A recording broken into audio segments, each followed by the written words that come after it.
नमस्कार, भाग्यशेष वार्ता डिजिटल मीडियामध्ये आपलं सहर्ष स्वागत करत आहे। आज रोजी छत्रपती संभाजीनगर येथे होणाऱ्या महातिरंगा रॅलीला अर्धापूर तालुक्यासह नांदेड उत्तर भारतीय जनता पार्टीचे जिल्हाध्यक्ष किशोरजी देशमुख यांच्या नेतृत्वात महारॅलीसाठी निघालेले हे नांदेड उत्तर मधील भारतीय जनता पार्टीचे कार्यकर्ते पदाधिकारी मोठ्या संख्येने या ठिकाणाहून निघालेले आहेत।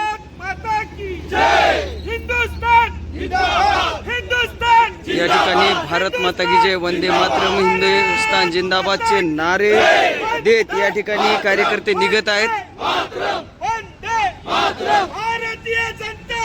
भारतीय जनता पार्टीचे उत्तर जिल्हाध्यक्ष किशोरजी देशमुख यांच्या नेतृत्वामध्ये या कार्यक्रमाचं आयोजन करण्यात आलेले आहे। उत्तर नांदेड उत्तर मधून या ठिकाणी कार्यकर्त्यांचं मोठा जत्था निघालेला आहे।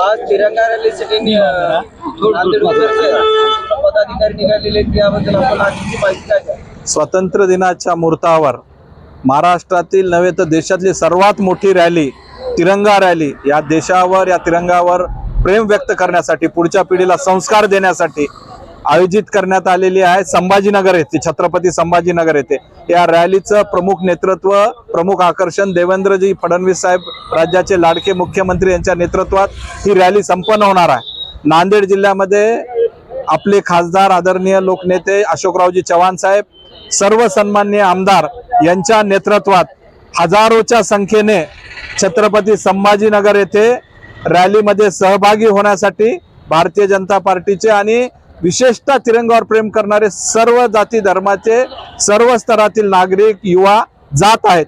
आणि या रॅलीची सुरुवात विशेषतः नांदेड महानगर आणि भोकर विधानसभेचे अर्धापूरमध्ये एकत्र जमून जात आहेत। माझं पुन्हा आवाहन आहे की सर्वांनी मराठवाडा आणि उत्तर महाराष्ट्रामधून मोठ्या प्रमाणात या रॅलीला सहभागी व्हावं आणि आपलं देशप्रेम व्यक्त करावं। भारतीय जनता पार्टी तालुका अर्धापूरच्या वतीने या ठिकाणी महामोर्चासाठी निघालेले कार्यकर्ते आहेत। तालुकाध्यक्ष बालाजी पाटील गव्हाणे, माजी उपनगराध्यक्ष अमरजी राजूर या ठिकाणी आलेले आहेत।